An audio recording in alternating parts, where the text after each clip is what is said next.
How to get 40% off Doordash coupon code. Let's get started. Launch your preferred browser. Here you're gonna find the search box, type in Doordash coupon code and then search for it. Different website links will appear. Navigate to this one website option, couponfollow.com. This is the legit website where you're gonna find tons of offers and deals for Doordash. Once you're on this website, just scroll down and check out the offers. 25% off, 50% off, $30 off, and many more.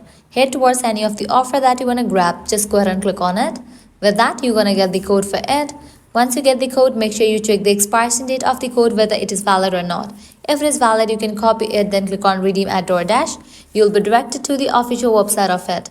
Once you're in the website, you can go ahead and log into your account, make your purchase and proceed to checkout.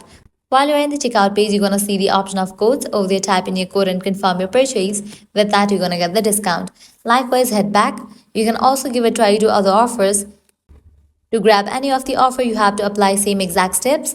Lastly, what you can do is head back. Once you're in this website section, you can also give a try to other website. This one, Groupon, as this is also the genuine website where you're going to find tons of offers for Doordash. So this way you can easily get up to 40% off Doordash working coupon code. At the end, if you guys find this video helpful, don't forget to like, share and subscribe to our channel. Thanks for watching.